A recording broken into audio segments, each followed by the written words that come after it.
So on today's episode, we're going to be interviewing Andy McKeown of Carolina Custom Homes, and we're going to be talking about staring adversity in the eye by talking about some of the obstacles that your business may face.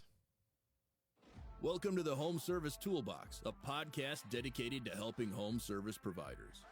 Every Wednesday, your hosts, Brian and Olivia, will interview leading experts in both the home service field as well as companies who support the small business owner. Our guests will help you nail down what will and what won't work to grow your business. Whether you're on a job site or taking a break, there's no better time to sharpen your small business skills. Well, I am your host, Brian, and unfortunately, we're not joined by my co-host today, Olivia, because she is sick and under the weather. Maybe she's actually watching us right now. So, hey, Olivia, I hope you're feeling better. But she will be joined with us next week. But today is the 22nd episode of our Home Service Toolbox show. And as I mentioned, we've got Andy. And Andy has been in business, been a business owner for 15 years and began his journey by answering a simple ad newspaper. That was probably a while ago, considering it's newspaper, for a sales position. And after earning the title of number one sales rep, during his first year as an employee, he began moving up the ranks as a sales manager, general manager, and then decided to take his skills out on his own. And so now is the owner of Carolina Custom Homes. So welcome to the podcast, Andy. How are you? Good, Brian. Thanks for having me. Yeah. So I don't think I've known you for quite the 15 years, but I've known you at least a good almost 10 of those years.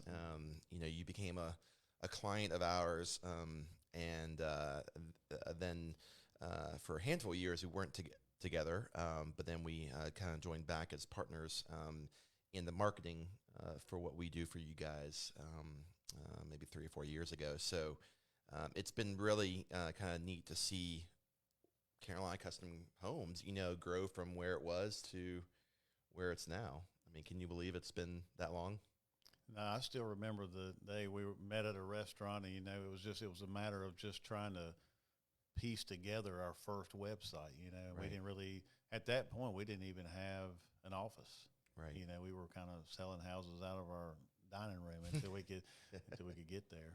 Yeah, and so now you guys have an office and staff and all sorts of things. So, so our listeners, are in the home service field. So we want to kind of just discuss some of the things that you've learned and had throughout the years. So, so in your experience, what do you believe makes great customer service along the way? What makes great customer service? Mm-hmm.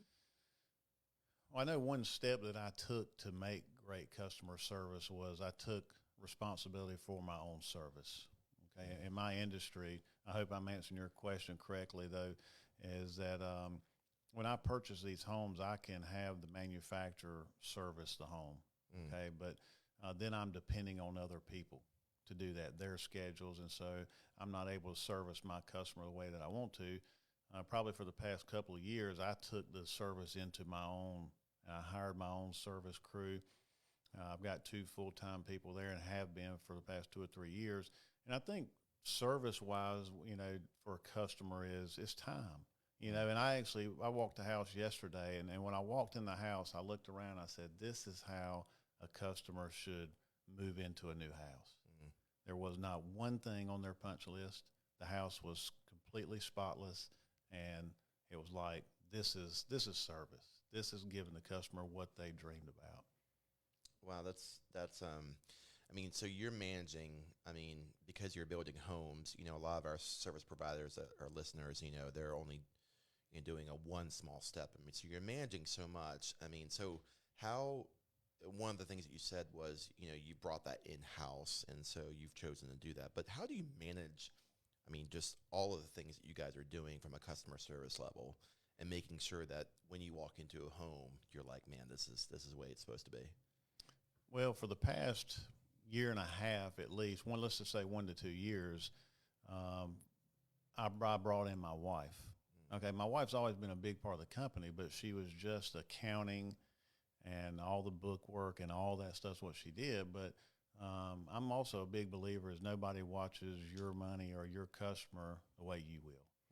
And so I'm actually able to let go of some of that, and I know beyond a shadow of a doubt I've got somebody that's going to care as much as I do, and so that allows me to is having the right people in place. Right.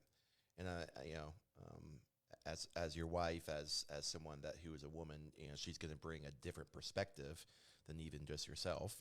Absolutely. And you're going to look at things in the way that your experience brings, and she's going to see things, because my guess, she's not in the necessarily details, and she can probably see things and spot things that if you're in the details, you may not see.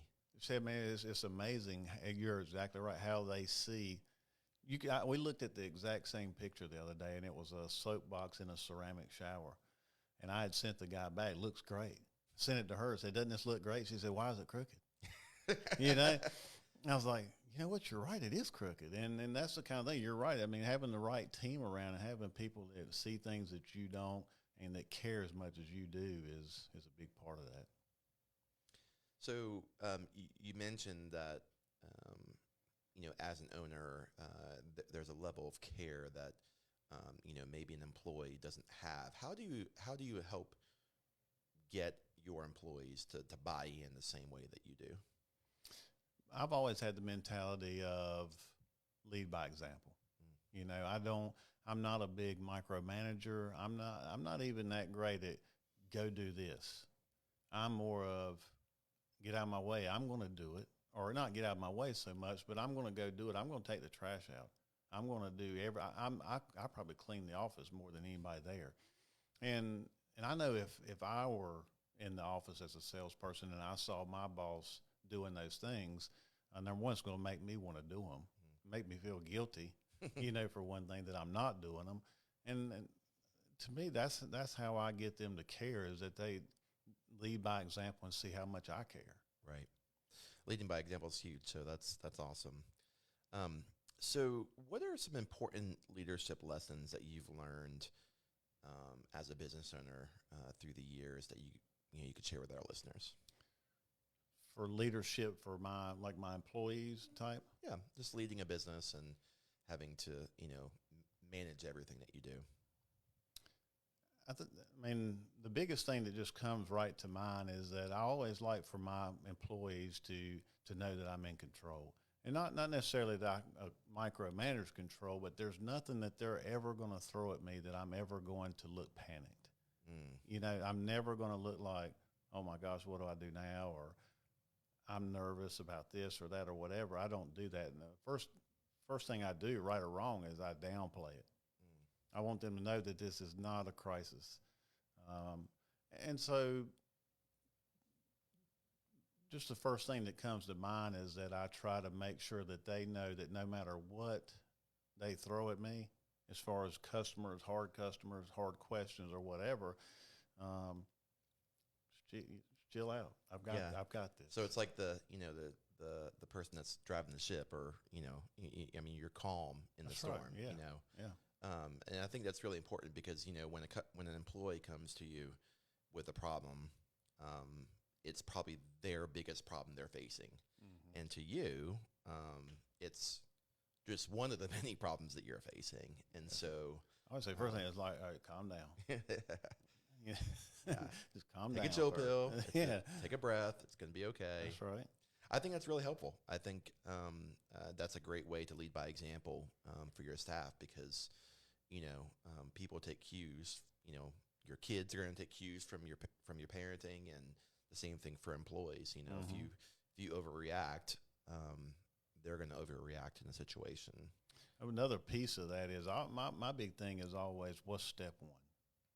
You come to me with this very dynamic issue, and there may be 15 different things to potentially cure it, but what's step one? Yeah. Let's just start there.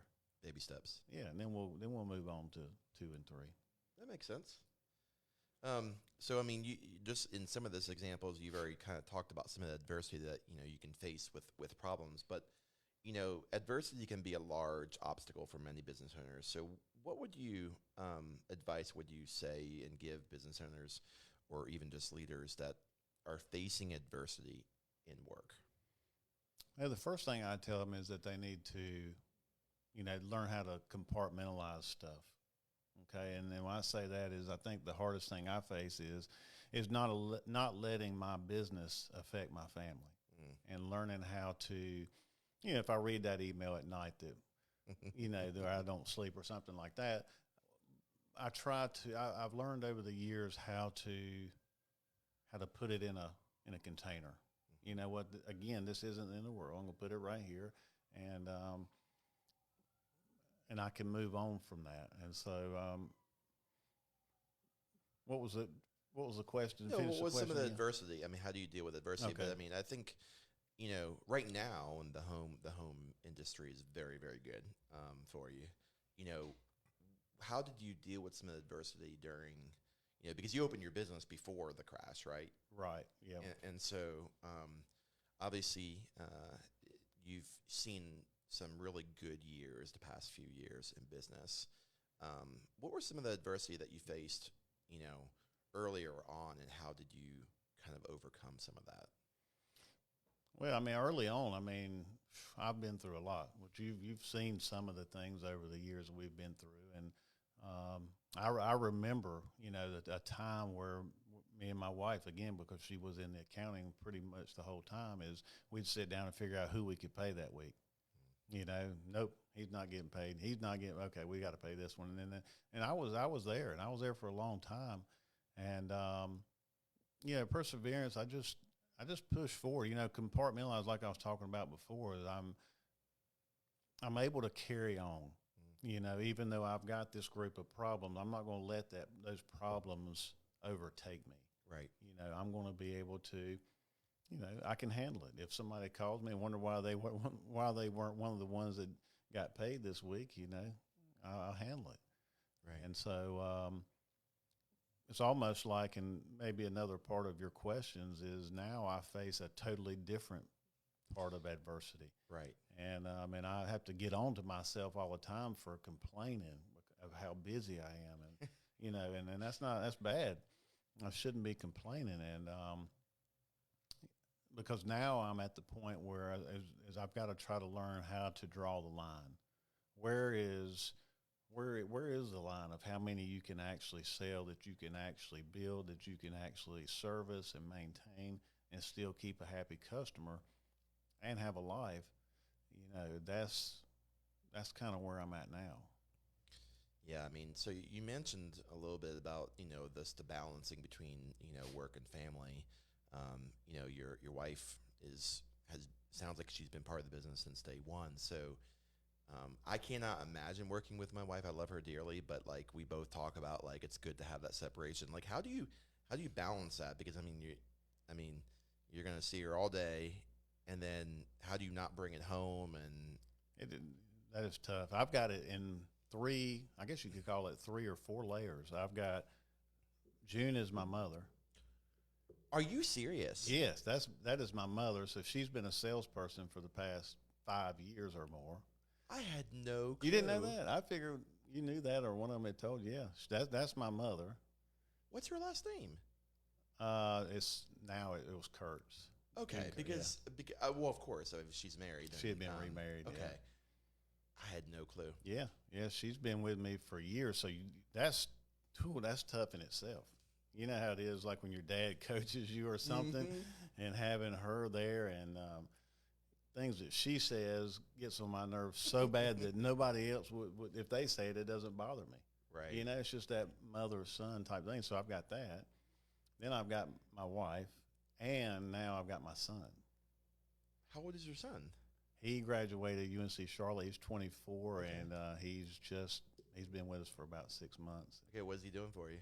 Right now, he's just doing service. Okay. So I'm starting him off in the right place. Yeah. Kind of like going to boot camp and then and then working up. But it is it's extremely tough, and I worry about that sometimes. I worry about the fact that when I do get home, those are a lot of the conversation. It's like we sit around the dinner table, and my poor daughter, she's kind of the lost soldier there because she doesn't know what we're talking about. But we talk about service.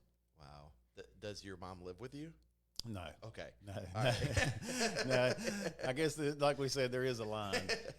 Yeah. Well, I had no clue. I mean, talk about family-owned business. I mean, Yeah. more power to you because if my mom's listening, I think it's good that we have our separation. She lives in Durham and we live in Winston, so, Exactly. wow. So, um, so looking back, when you started your business, if there's something that you know now that you wish you could have known then, what is that? That's a tough question because when I thought about the question, I kept thinking about capitalizing on profits. And I didn't want to sound like the guy that all I came on here and talked about was all I learned was how to make more money. I mean, that's a good thing to do. I mean, it is, and I had to come to a point where I had to learn that. For me, if I sell a house for too low of a margin, the only person there's two people that win, really, the customer and the manufacturer. So I'm over here doing all this work, and I'm not really making the money that I should for the liability and work I have to do. So over the past, especially 1 to 2 years, I think I've learned, number one, it's okay to make a profit on every piece of everything that you do. It's not just the house and then all these little change orders and things like that. I mean, I have to be able to profit money on change order stuff because now I've got more people involved, right? More time and stuff like that. So I don't know if that's a great answer, but the first thing that comes to mind is that's where when I was younger, especially running the store, and running everything, is that I just wasn't wasn't capitalizing on a lot of things that I probably should have been. Right. Well, I mean, I think it's important, and you don't have to be money hungry just because you want profit doesn't mean that you are, Jeff Bezos of, Amazon. And you see that video going all over Facebook right now, or I think it's on TikTok, but it's like this dude put rice, and every rice pellet represented like $100,000, and he put one, and then he put how much ever Jeff from Amazon owned, and I mean it was just like this crazy thing. I mean to each his own, but I mean there's a difference. There's a balance between taking care of your family and being profitable and not having to stress about finances. I tell people all the time. I say I have to make money where I can because I'm going to find somewhere to lose it. Whether it's too much rain or whatever it is, right. I have to be able to. Well, in your industry, I mean, it's either feast or famine. Yeah. I mean, I know.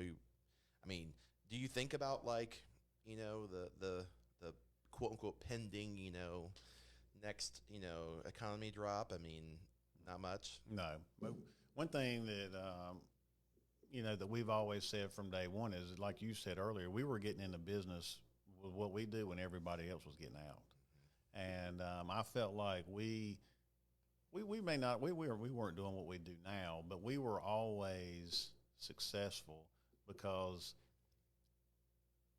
number one, parents give their kids a lot of land for us. Okay, Daddy's got 10 acres. He's going to give them 1 acre where they're not going to buy an existing home. They're going to build there. And so we always had that avenue. So building, in some ways, isn't recession-proof, but it has a little more recession-proofness than just normal real estate. I think so, and I think the market, even irregardless of recession or not, there's a lot of bad houses on the market. And these young 20, 24, 28-year-old couples, they're not going to buy these old 80-year-old houses with awful floor plans and no closet space. They're just not going to buy them. Right. That's a great point. So what would you say you've learned about homeowners along the way that helps you do your job better today? That helps me do my job? And what have you learned about the homeowner themselves? Like, one thing that's tough too. But I mean, my motto is right is right and wrong is wrong. Okay, and I want to make sure that I always give the customer everything that they paid for and that they're supposed to get, and really nothing that they didn't.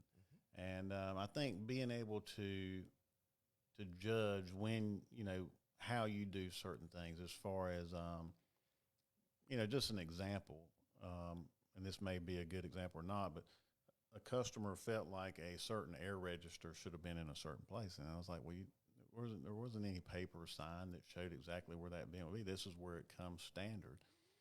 And trying to find out when you should take care of something and make a happy customer at the end.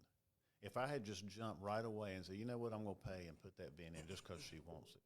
Well, it was early in the project, and that one thing would have been long forgotten. Yep. So I think the closer you get to the end of the project, if there's something there that you can do out of a good gesture or whatever, all those other things, this won't be forgotten because it's at the very end. Right. And they'll remember that one thing and take that with them. And I think that's something that we've learned through the years because, there's so many different layers of the things that we do for our clients. Right. Probably every single person on our staff touches something for a client in their own wheelhouse every week, and maybe even sometimes every day. And, we talk about how sometimes if every employee makes a concession and is flexible and does something like a change order per se, Right. By the end of the month, if every employee has done that for every single client, the process has, for trying to prove customer service and trying to do what, right by the client, but if we're not talking, it's very easy for us to lose our shirt by the end of the time. That's exactly, yeah. You just gave a bunch of stuff away, and the customer really wasn't any happier because they just thought it wasn't Right. that important. It didn't really cost you anything. When they really feel like it cost you something and they really appreciate it, I feel like that's what they'll keep instead of just handing it out. And like you said, you won't have anything by the time. Well, so, for owners who are listening or managers, when they have a team of people, you have a team of people, so I don't know if everything goes through you for an approval like that, but one of the things I try and do is I try to empower a team. You make your decision, based upon what you think is best for the client. I don't want every yes and no to come through me. Okay. And maybe it goes for you differently. I think every industry is different, but how do you manage that so every team member is able to help a client along, but at the same time not lose your shirt? Yeah, and I do that. I do the exact opposite. Okay. Every single thing that has to do with dollars comes through me. Contractors, if a customer, because you imagine a contractor being out in the field, the customer's there. Hey, how about fixing this or adding this? I said, you don't talk to the customer. If they'd like to add something, they need to call me. I can give them a price, and then I can give you the okay. The salespeople, my motto with my salespeople, whether it's right or wrong, in my industry is you worry about selling the house. Okay, you build a relationship with the customer, because that's really what I've always said is that customers are looking for somebody to buy a house from, not necessarily the house. It's somebody. They want a relationship. The house will come. Is that you build that relationship and you get the deposit, which is what we do. It's just a good faith deposit. Right. And then you pass them. I'll take it from there. You go get another one. Interesting. That's definitely a lot of weight all on you. Yeah. But it sounds like it works for you guys. So what role do emotions play, or what role do emotions have in your customer's experience when they're buying a home? When they're up front. Or maybe, When they're shopping and when they make shopping the and decision. even in the process, Well, I think emotions play a big part in the upfront part, okay? Because I think they walk in our models that are decked out and beautiful and everything's right, and I think that they fall in love with it, and I think that they almost become obsessed with the idea.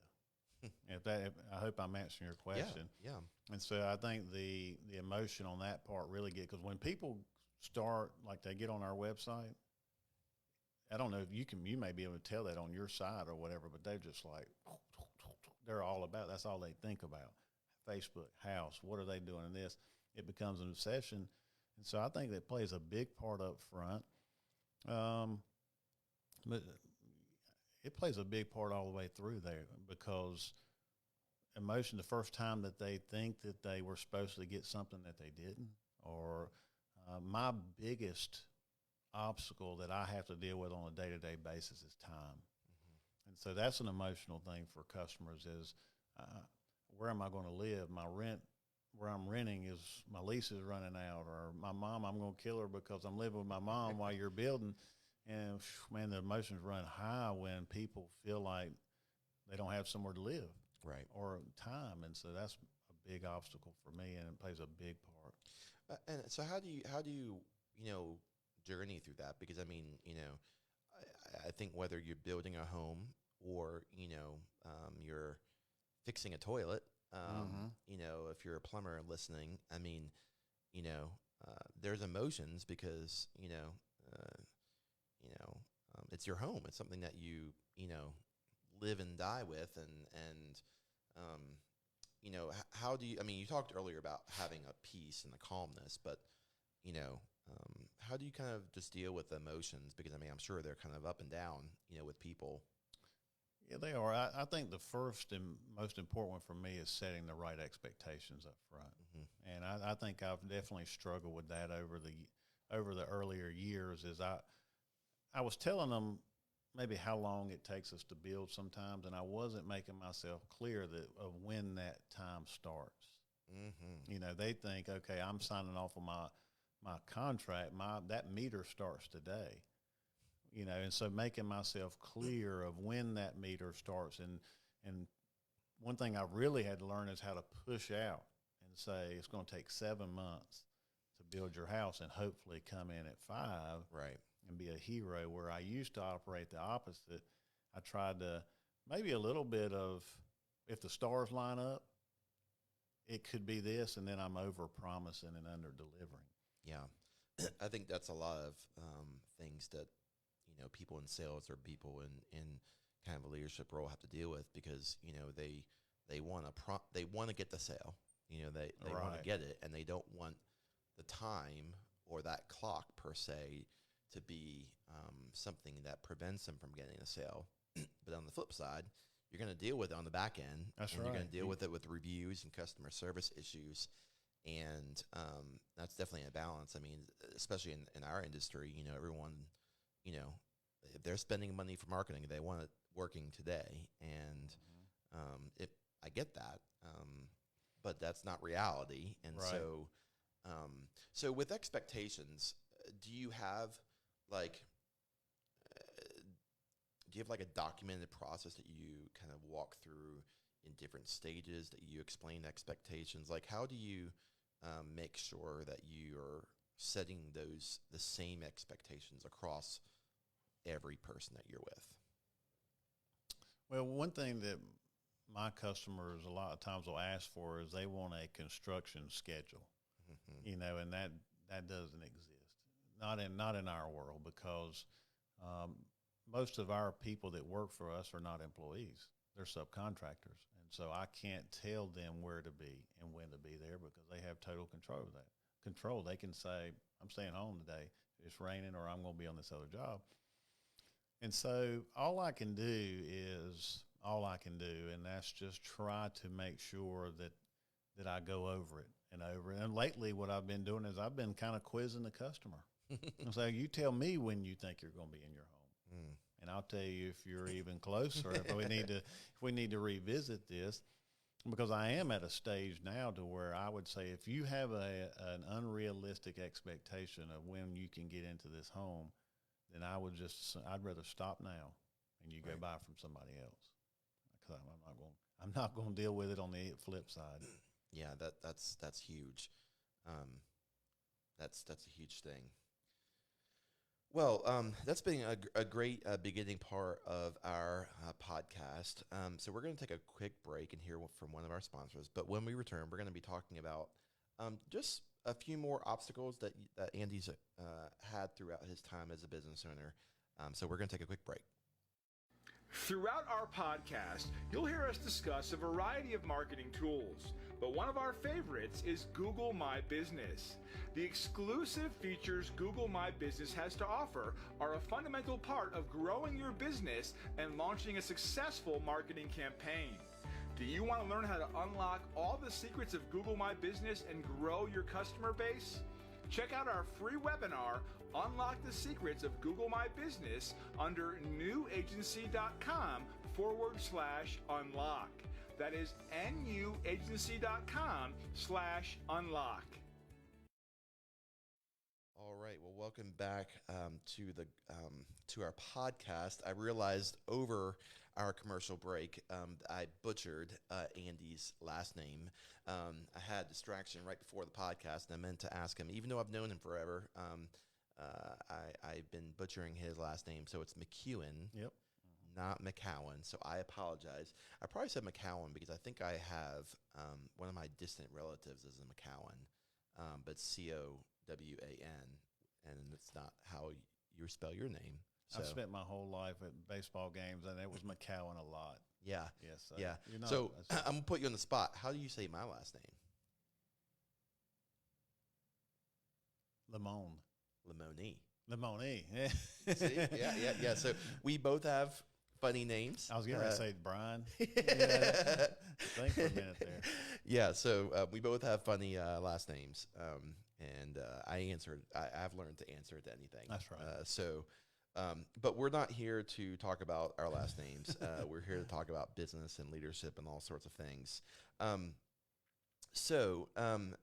would you say, and some of this, you kind of already maybe mentioned, but what would you say was one of the biggest obstacles that you've overcome in business, and how did you address it?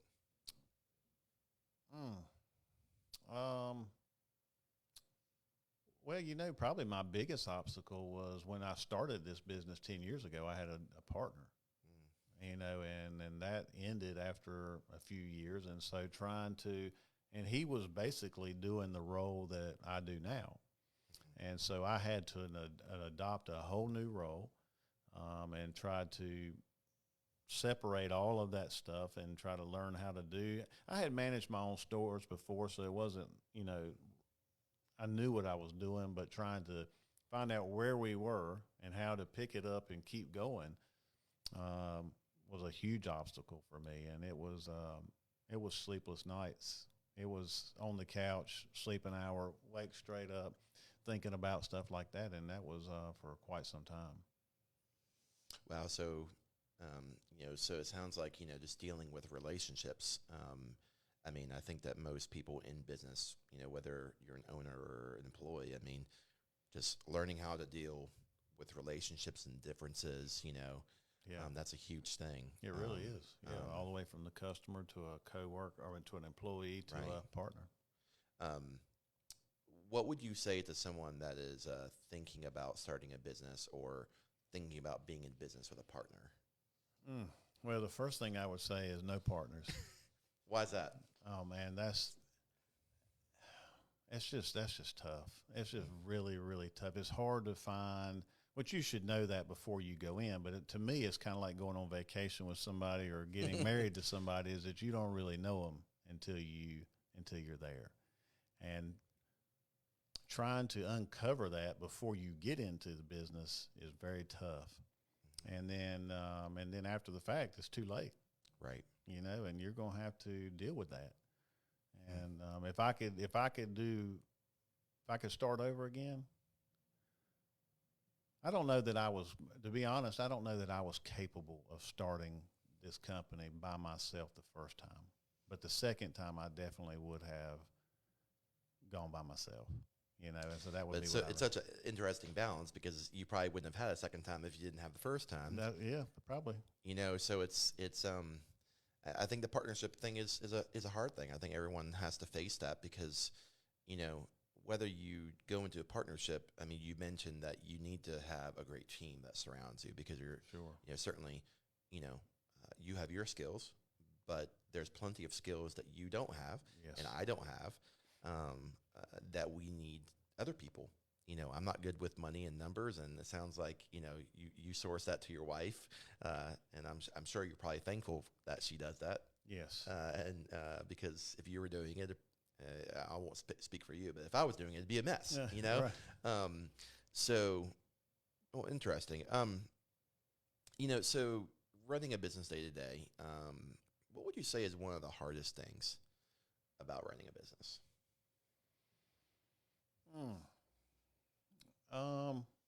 To be honest with you, and what I think one of my greatest strengths is that I watch the pennies, I watch the dollars, and good or bad, nothing passes through that company without me knowing about it as far as financial. And I think that that's the hardest part, is to make sure that you're in tune and that you're fully involved, because nobody watches your money like you do. And I think that that's what, I'll chase $5, but I'm not going to let $5, I'm not going to jump over $100 to pick up $5. But that's the toughest part, is because I go all the way back to, when I get bills in, I call contractors. How did you arrive at this number? Or I go back to Paul and say, did you just send this guy out there to do this and not get a price? And watching, I mean, really, not to put it short, but just to watching the dollars. Right. And it goes back to what you're saying, the profit. I mean, because the reality is, as a business owner, if there's not enough margin, the person that hurts is you. I mean, you don't get paid. I mean, and I try to, and my goal as a manager is I grade myself on how well I did by how well my salesperson gets paid. And if I save $100 here, or if I lose $100 that I shouldn't, that's taking $20 out of my salesperson's pocket. Right. Yeah. That makes sense. So I asked you what's one of the hardest things. What's one of the best things about owning a business? I mean, it'd have to be the income. Okay. That's what drives me. Okay. I had to learn too the difference between success and being money hungry.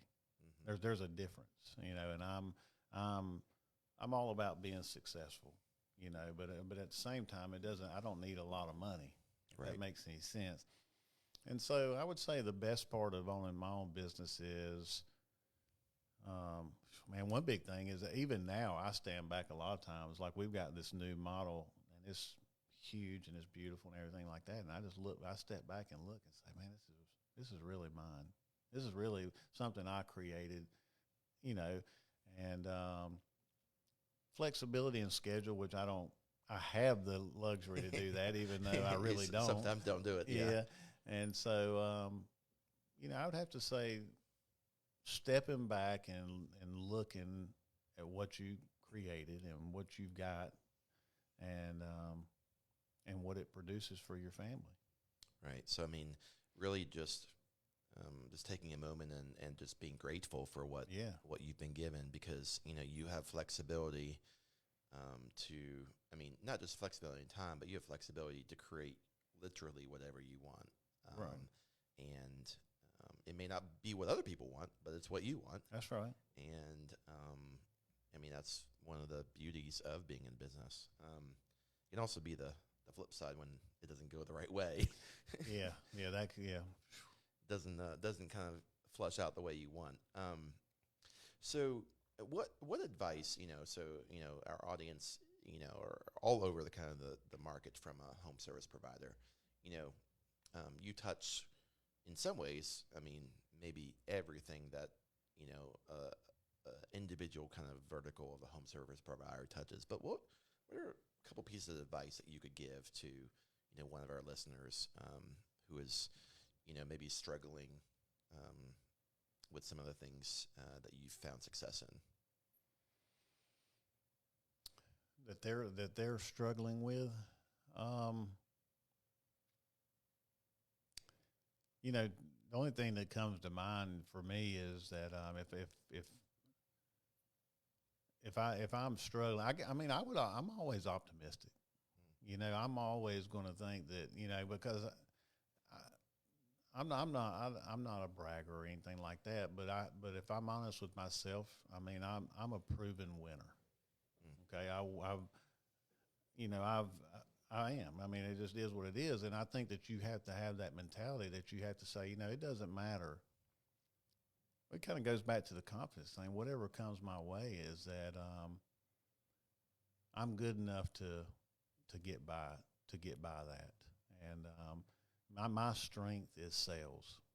We talked about watching the dollar as far as a business owner, but what I'm good at is getting people in front of me, and them learning to trust me and to be the one they want to buy a house from, and I think I'm good enough on the sales part, and to where I can produce the amount of sales that'll outweigh my negatives. And so if I have a lawsuit come up or something like that, that's going to take time out of my schedule. It's not something that I really want to deal with, but I think I'm good enough to where, so I would just say push forward, find your compartments. If you've got the lawsuit or you're not able to pay your bills or whatever, be able to put it in a box, and still be able to go home. You're one person. You can only do what you can do, and be able to put it in that box, and deal with it, and know that it'll be all right. I think that's really helpful. The perspective piece always is having a positive approach to. That's something that I struggle with, and something that one of my team members, Amanda, just we revisited our own core values as a company, and believing the best in things and things like that has just been really something that she's helped me embrace, because I always look at life with the half glass, the glass half empty, yeah. And unfortunately, that's very you can really miss out on a lot of life when you're not thinking on things with a positive approach. So I think your recommendations of just really having some buckets and chipping away at those things, and allowing them to be what they are, but just take that baby step, like you said earlier in the podcast. What's the first step? Oh yeah, what's step one? And just because I put it in the bucket doesn't mean that I leave it in the bucket and forget about it. It just means I'm able to put it there and say, what, this customer is the most important thing in front of me right now. I'll do this, and then I'll get that, and it doesn't matter how bad it gets. I'm gonna be okay, Right? Because I can. So I often say that as a business owner that I'm a firefighter. Because we're in some ways we're constantly putting out fires. Right. How do you prioritize? Because as you said, you have team members that are bringing you their biggest problem, but their biggest problem may not be your biggest problem. Right. And now you've got to prioritize. How do you kind of process that? Yeah, and that is tough. I sit down at my desk many days, and I'm like, I don't even know what to do, because I don't even know where to start. It's just that widespread. And one thing that I try to do is kind of how we work is the salesperson gets a deposit from a customer, and then they get the house, and then I go over it with the customer, and I just tell them, I said, just make the appointment. Let me know when I need to be ready, and I'll be ready for that customer. And so that kind of helps me. If I know if I've got an appointment on Monday at 3:00, and I'm going to do all these little things, and try to prioritize that way. Prioritize, and that's tough, because then because the customer that's in their house is just as important as the customer that's trying to buy one. Right. And it is tough. And I guess I just try to. When I'm at work, I'm at work. I am like this. I never get out of my chair, and it's like, and so I just try to leave it on my email. I don't ever open an email unless I'm ready to handle it. And I just go down the list and try to work my appointments. And I think what I hear from that, if I'm a listener, is, you said earlier, you're a winner, but at the same time, it's not like you don't have struggles and you don't have things Oh, that, no. that you're not going through. And I think it's sometimes easy, to look at other businesses and think, well, how are they doing this? I feel like we're, working hard, and, somehow they are doing this better with easier. And it's like, no, you didn't get where you are without hard work, and you didn't get there without problems. Right. You didn't get there without challenges. But it sounds like, the perspective that you have has allowed you to handle those problems. Right. And I've always said, to me, and probably everybody thinks that about their own job maybe, but a house has so many pieces. It could be, I can have a happy customer all the way down to the very last second, and then the driveway wasn't quite the way they thought it was going to be. Or, and it might go all the way from driveways to septic tanks to crown molding to, there's 10,000 different things that can make that customer upset. So I'm selling my house right now because I'm trying to get to the place where we can build, and it is the feedback that we're getting right now with our house, because our house is kind of in a higher price point, and it is just like one person came in and they said they were offended by the paint job, and I'm like, Oh my gosh, yeah. I'm just like, but I mean, it just shows you just how unique people are with what they find most important. Right. And so, when you're dealing with customers, everyone's coming in with their own baggage, their own information, their own thoughts. Mm-hmm. To me, the driveway could be the driveway, but maybe I care about the.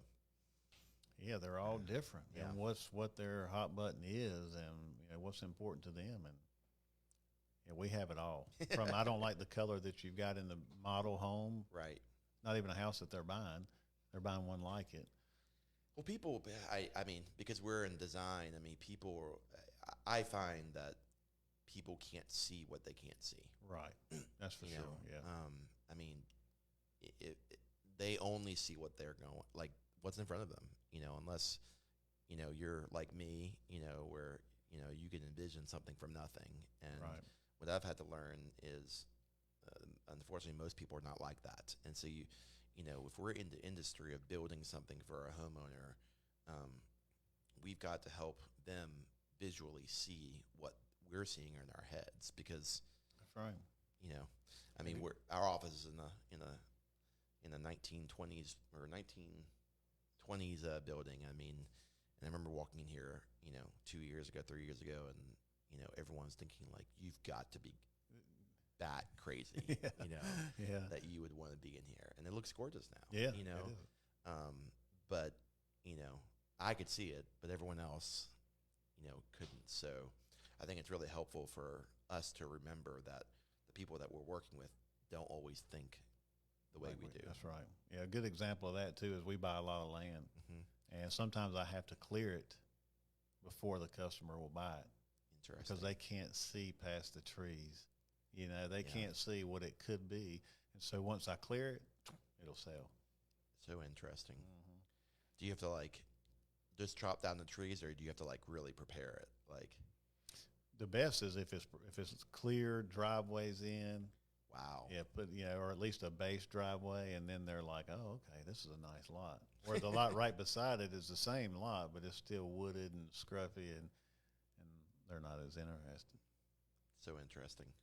Well, Andy, we really appreciate you coming on the podcast. I know that our listeners have definitely gathered some information that will help them in their own journey. Any lasting thoughts that you want to leave with them?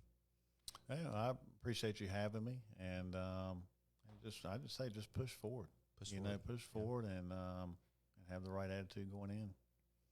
Well, great. Well, on next week's episode, we're going to interview Richard Turner of RJ Turner Remodeling. So someone that is in the home industry as well, but they are on the remodel side.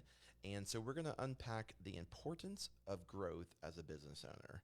And normally, if Olivia was here, but unfortunately she has been under the weather. She would ask for a review. So if you have enjoyed our podcast today, we definitely want to just ask you a favor and give a like, give a share, send a review to wherever you are listening to the podcast today. And we'll catch you next time on the Home Service Toolbox. Break time's over, but thanks for listening to the Home Service Toolbox. Keep your marketing toolbox up to date by subscribing to our podcast. We'll be here every Wednesday hammering out solutions to help your business.